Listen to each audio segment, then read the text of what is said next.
dou a todos, todas e todos. Aí a irmã foi e tirou todos, porque seria demais, né? Aí acho que a igreja levantava e ia embora. Aí ela só falou assim, ó, todos e todas. Eu deveria levantar e perguntar se ela está com dificuldade na língua portuguesa? Amados, na nossa língua, o todos, na nossa língua, na norma culta da língua portuguesa, a qual nós falamos, é o nosso idioma oficial. Nós não usamos o todas para falar com mulheres. No todos está incluso os dois gêneros. Repito, dois gêneros. Ok? O todos, então, não precisa nem de observação. Agora, seria mais fácil? Seria. Ah, como seria? Eu sou professora, mando um bilhete para os pais. Queridos pais, seu filho, abre parênteses, fecha parênteses, filha, toda vez eu tenho que fazer isso, porque o teclado não tem o azinho lá, aí eu tenho que ficar procurando, às vezes eu vou no Google colar qualquer, vai como seria mais fácil um todes. Nós não tem problema nenhum com a letra E no alfabeto, não tem problema nenhum. Teria problema algum usar todos? Nenhum. Qual que é o problema de todos? Nenhum. Se não soubéssemos a ideologia por trás dessa palhaçada toda.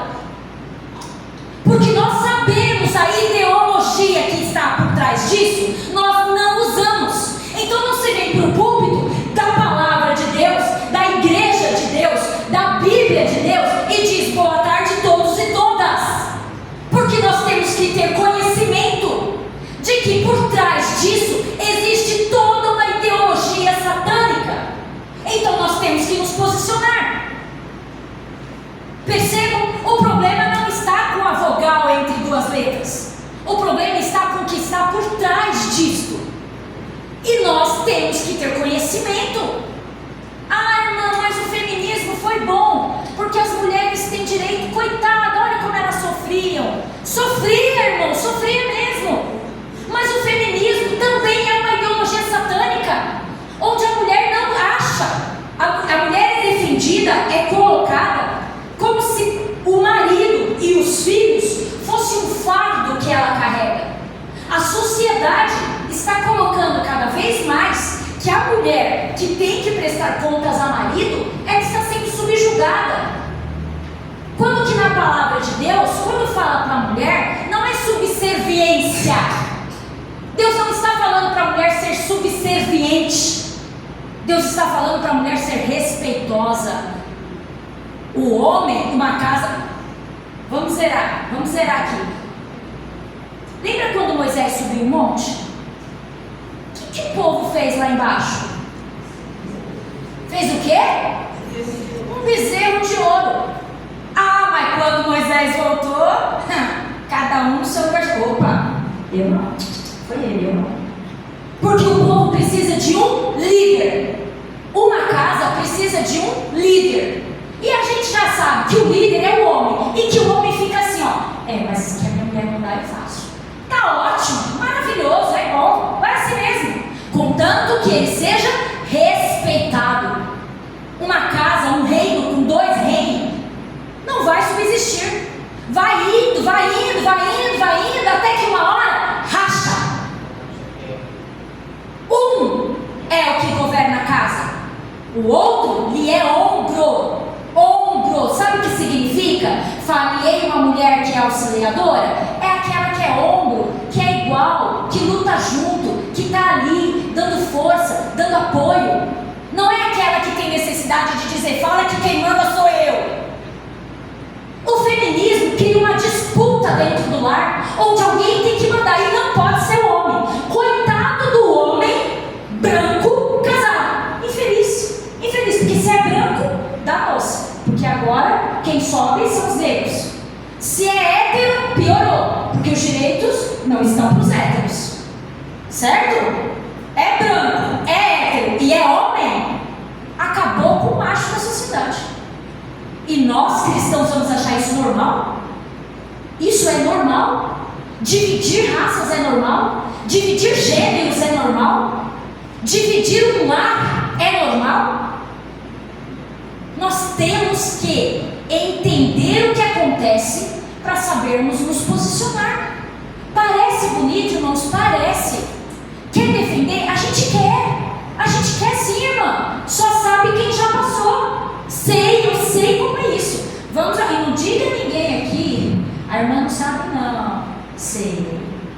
Eu sei. Eu sei o que é alguém dizer para mim assim, ó. A pessoa veio e gritou comigo e eu comecei a chorar. Uma terceira pessoa chegou e falou assim: ela tá gritando com você porque pensa que você é assim, negrinha, que esse cabelo é descabelado. Eu falei: oxe, tu é fã ou é hater? Em vez de me ajudar, veio acabar mais ainda comigo? A gente sente, não tem nada pior, irmãos, do que ser ofendido pela cor da pele. Porque se você é ofendido porque você é grosseiro, eu vou deixar de ser. Você é ofendido porque você é gordo, vou tentar melhorar. Mas se você é ofendido por causa da sua cor da pele, não há o que fazer. Isso dói de uma forma que você não sabe de onde vem tanta dor, tanta angústia. Dói. Mas a gente tem um Deus que fala assim, ó: aos meus olhos, você é igual.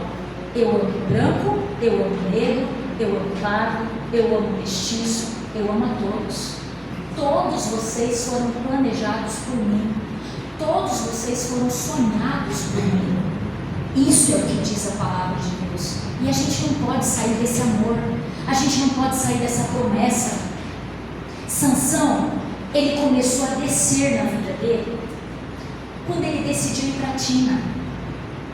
Quando Sansão desceu para Tina, que era uma cidadezinha ali perto, ele desceu ladeira abaixo com a própria vida. Ao chegar lá, ele viu uma moça muito bonita. Voltou em casa e falou: pai, eu quero casar com aquela. Ele falou: mas no nosso meio não tem uma mulher que lhe agrade? Aí a resposta de Sansão foi: os meus olhos se agradaram daquela. Pega ela para casar comigo. Aí a gente volta com a palavra de Deus. Que tolice é essa? De querer alguém para passar com você o resto da sua vida, baseado no que os teus olhos contemplam? A gente tem 24 horas no dia, 8 horas passa trabalhando, 16 horas, 16? Estou calculando certo aqui? É isso, né? 16 horas a gente passa em casa, né? 8 dormindo, 8 acordado. Então, com essa pessoa que você escolheu só porque ela era bonita, você vai passar 16 horas da sua vida, o resto da sua vida, até o seu último suspiro. Seria esse o melhor critério para você escolher alguém para passar o resto da vida com você? Sansão escolheu uma mulher para passar a vida com ele, baseado na beleza dela. E aí o pai foi lá. Aí a gente pensa assim: por que o pai foi, né? Vamos pensar? Os dois não tinham filhos. Ela era estéril, avançada em idade. Hoje a gente fala muito isso, nós professores: filho de vó. Aquelas crianças que desobedecem, que é mimada demais. Muito mimada. E é assim que vó cria neto, né? É uma assim. Não, você que tem que educar, você que tem que. Eu sou vó. E aí a gente pensa assim: os dois não tinham filhos, eram avançados em idade. Aí Sansão chega, um homem bonitão, né? Vamos dizer? Vamos falar? Homem grande, forte, cabeludo, devia ser muito bem arrumado. Tranças no cabelo, não é qualquer homem que deixa o cabelo crescer e sai fazendo tranças. Devia ser um homem vaidoso. Chamaria atenção hoje, quem dirá lá, né? E ali, Sansão, ele era o queridão das mulheres. O Espírito de Profecia diz que as mulheres o desejavam o tempo todo. E ele era bem recíproco. Quando ele desceu a Tina, ele foi se casar com a moça, fez a cerimônia, lançou ali um desafio que era como uma época, tá? Às vezes a gente pensa: para que esse desafio? Que homem grande com atitude de boba? Não, era comum nos casamentos lançarem uma adivinhação. Fazia parte da alegria da festa. E Sansão fez o quê? Era um rapaz tão mimado, que não tinha a sensibilidade de honrar seus pais. Ele tirou do mel do leão, que é o enigma dele, e deu para os pais comer, sabendo que nem ele mesmo poderia tocar no cadáver, mas ele ainda pegou o mel do cadáver e deu para os pais se alimentarem dele. Então é um homem que não aprendeu o amor. O tempo está tão corrido, eu parei para tanta coisa, eu queria falar muito mais, não vai dar. Para falar sobre esse amor de pais, eu vou abrir só aqui uma parênteses. Quando a gente cede muito aos filhos, e hoje é muito comum, os pais falam assim: irmã, eu já passo muito tempo fora de casa, eu não quero chegar em casa e ainda tá dando bronca no meu filho, porque eu vejo tão pouco. Ele já passa o dia na creche, quando tá comigo eu vou dar bronca? Aí eu não dou. Ah, irmã, no fim de semana saí para passear, mas era um tempo de alegria entre a gente, eu não queria pôr de castigo. Se eu pôr de castigo, eu não vou ter tempo para ficar com meu filho. Sabe o que você está ensinando? Um amor egoísta, que só recebe. Não precisa te dar respeito, não precisa te dar educação, porque de qualquer forma você vai agradar. Ele fez bobagem na escola, mas você levou para passear no fim de semana. Ele gritou com você, mas de noite você deu beijinho de boa noite. Então, para que eu vou dar? E esse indivíduo se torna um adulto egoísta, que ele acha que todo mundo tem que gostar dele do jeito que ele é, não precisa fazer nada para agradar ninguém. A mãe dele deu tudo para ele, ele não precisava fazer nada por ela.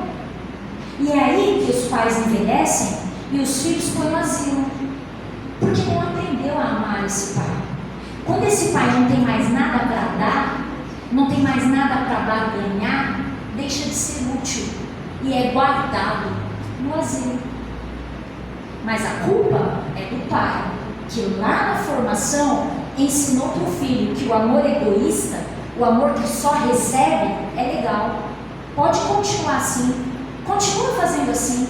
Mamãe vai continuar te amando, mamãe vai continuar te dando tudo o que você quer.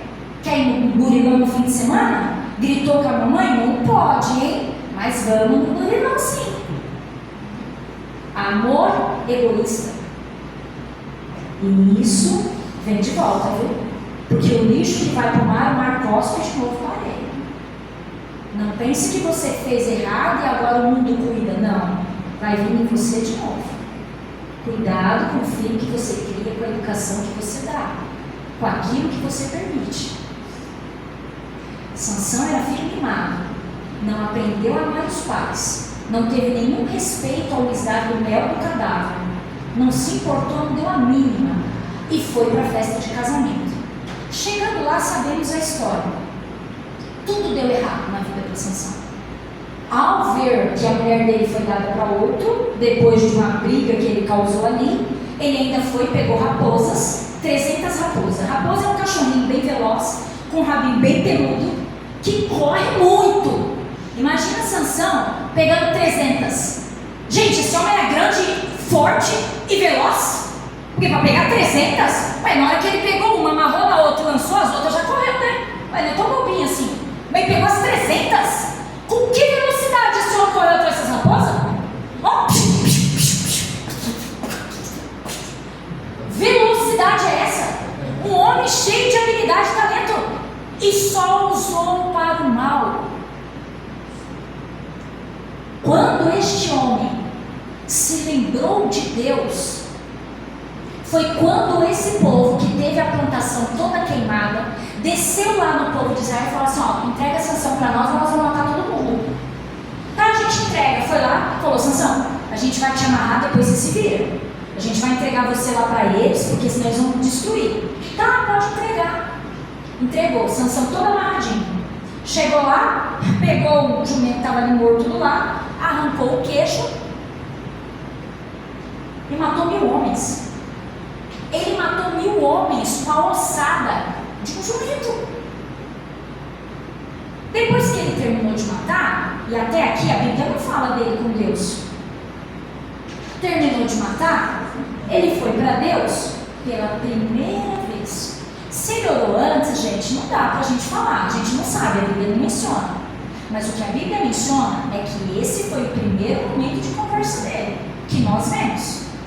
E a conversa dele foi bem assim, ó: eu estou com sede, acabei de destruir mais de 1000 filisteus, Não vai me dar água?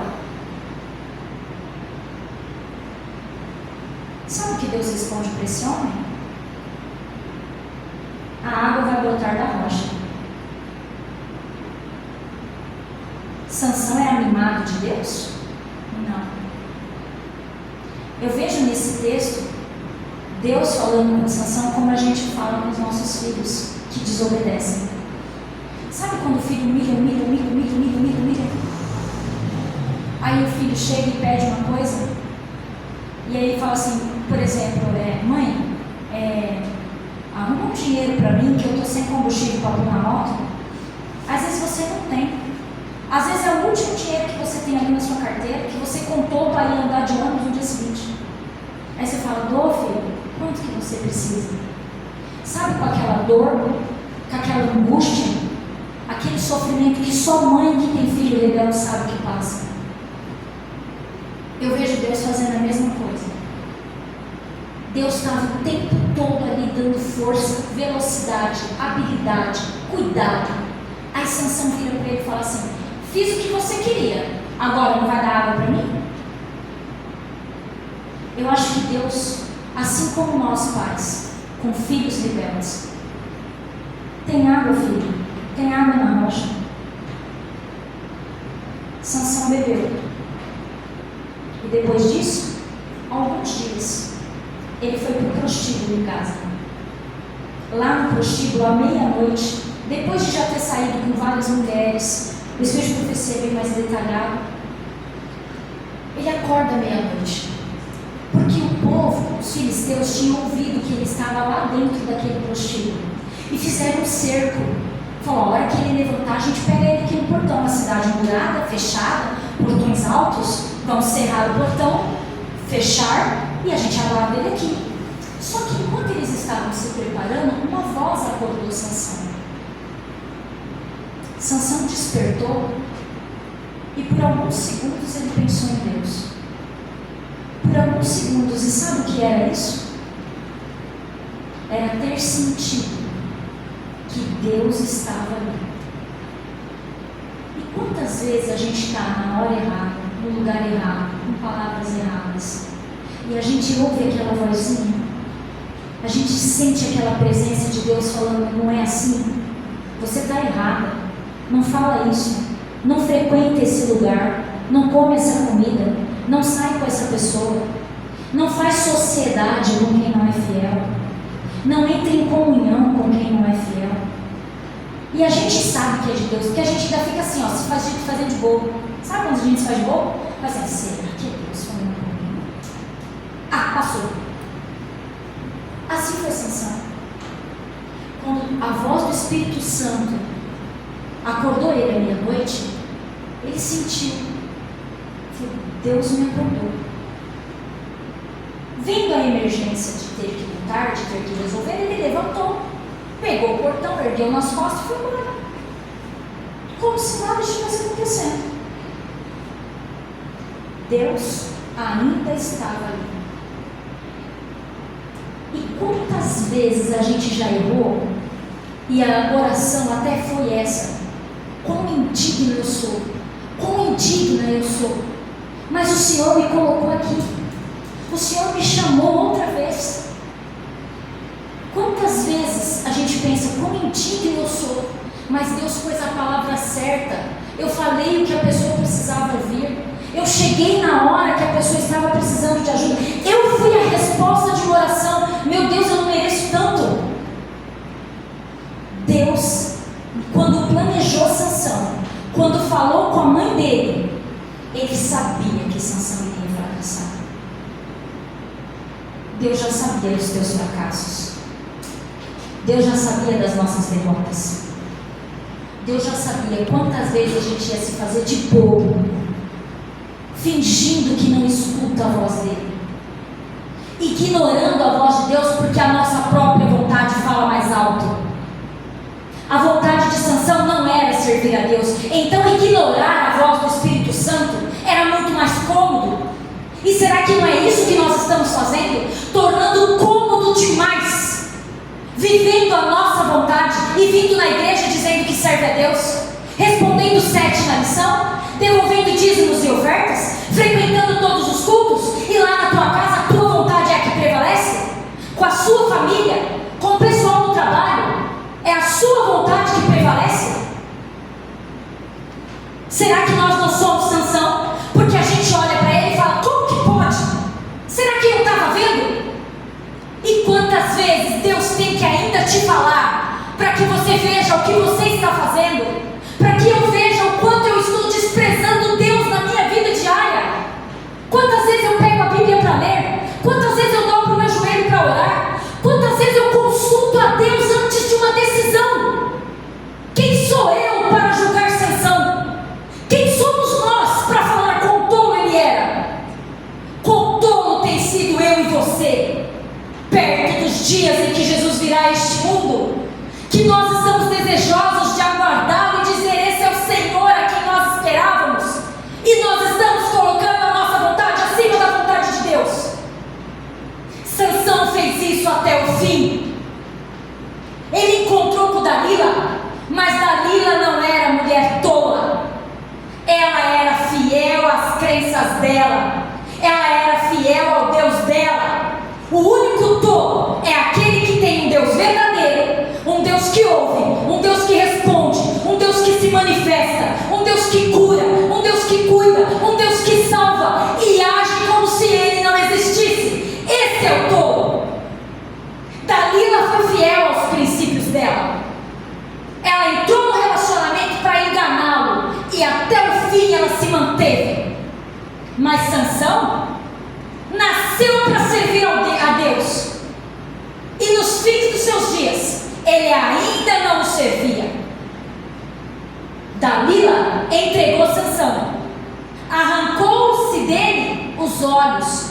Lembra aquele que o fez começar a descer lá em Tina? Porque ele disse: esta agradou os meus olhos, eu quero. Sabe qual é a lição aqui? Que a emoção nos leva para o fundo do poço.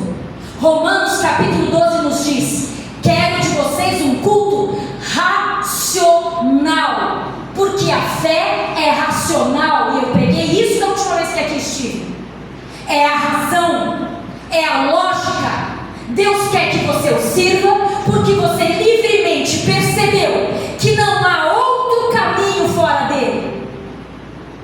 Mas quando nós agimos com a emoção, pelo que os nossos olhos querem, pelo que o meu coração se alegra, fatalmente no fim do caminho eu encontro o inimigo de Deus. Lhe arrancaram os olhos, o colocaram para se girar moinho como um boi, como um animal. E aí a gente vê a segunda oração de Sansão. Num dia em que fizeram festas para zombar de Deus, num dia em que chamaram todo o povo, todos os ateus, todos os ativistas, todos os comunistas, foram chamados para zombar da Cretália, para zombar daqueles cristãos fundamentalistas, bitolados. Foram chamados e estavam todos muito felizes, enquanto aquele servo bom e fiel da tribo de Dan, junto com sua esposa, orava e intercedia por seu filho, clamando por socorro a Deus pela salvação de seu filho. Sansão lembrou-se de Deus lá onde ele estava. E lá onde ele estava, ele pediu para os rapazes que o seguravam que encostassem a mão dele nas colunas. E ao se aproximar da coluna, então ele orou: Senhor Deus, atende a oração do teu servo, só mais esta vez, e me faça vingar-se dos filisteus. E aí a Bíblia diz que ele bradou: morra Sansão com os filisteus.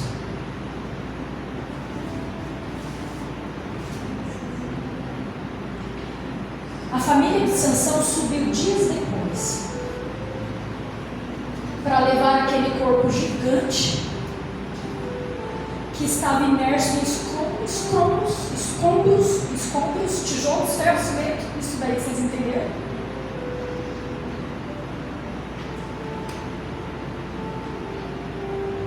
Quando a Dalila falou assim, ó, qual o segredo do seu cabelo? Ele falou assim, ó, se me cortarem o cabelo eu serei como qualquer outro homem.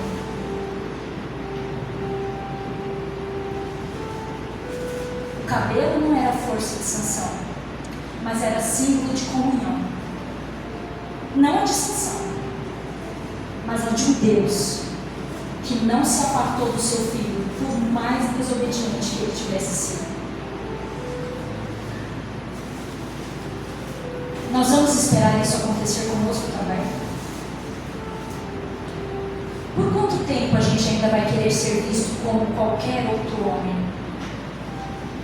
Porque Deus nos chamou para ser diferente, para ter um assunto diferente, para ter uma alimentação diferente, para ter um vestuário diferente, para frequentar lugares diferentes, para ter uma alegria diferente, para ter uma esperança diferente, para ter uma perspectiva de vida diferente.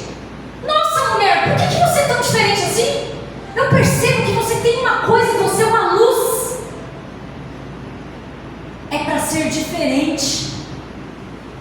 Mas Sansão disse, se você tirar o meu cabelo, eu vou ser como qualquer outro homem. Se tirar Deus dos cristãos, então, mesmo dentro da igreja, somos como qualquer outro homem lá fora dela. Sansão teve a oportunidade de, na sua morte, ser ouvido pela última vez pelo Deus do céu. E o seu nome está na galeria da fé de Hebreus 11, entre o nome daqueles que foram salvos, porque se lembraram do seu Deus. Talvez eu esteja falando com pessoas aqui que estejam esquecendo de Deus continuamente, assim como Sansão fazia. Sansão teve a oportunidade. A Bíblia diz que ele matou mais na sua morte do que matou em toda a sua vida. A libertação de Israel veio na morte de Sansão, quando o plano de Deus era para que viesse durante a sua vida. Deus tem sonhos para mim e para vocês durante a sua vida. Não espere a velhice para servir a Deus. Não espere a doença para servir a Deus. Não espere a enfermidade. Não espere seu último suspiro. Não espere não ter mais para onde correr. Não espere não ter mais saída para se lembrar do seu Deus. Deus tem sonhos para você agora, hoje. Deus tinha planos diferentes para Sansão. Não era para Sansão morrer ali, soterrado no prédio dos filisteus, motivo de zombaria dos inimigos. Deus tinha outros planos para ele, mas essa persistência em estar longe de Deus o levou para longe dos planos de Deus para a vida dele. Então, querido irmão, querida irmã, deixe Deus realizar os sonhos dele para a sua vida. Os sonhos de Deus são bem mais altos do que os nossos sonhos. O seu medo é uma dívida que você tem para pagar. Entrega na mão de Deus e Ele vai abrir portas que você nem imagina. O seu problema familiar, entregue nas mãos de Deus. Ele vai abrir um pensamento, uma ideia, uma forma de pensar que esteja em conformidade com quem Ele é. Deixe Deus ser o Deus da sua vida. Deixe Deus sonhar por você. Não adianta professar que tem um Deus e na hora de viver a sua vida você vive como se você fosse o seu próprio Deus. Deixe Deus guiar a sua vida, assim como eu desejo no meu coração que Deus guie a minha vida. Que possamos ser servos fiéis do Senhor, aonde quer que estivermos, com quem quer que falarmos, em todo lugar, que possamos resplandecer quem Deus quer que resplandeçamos, a face dele. Amém. Amém.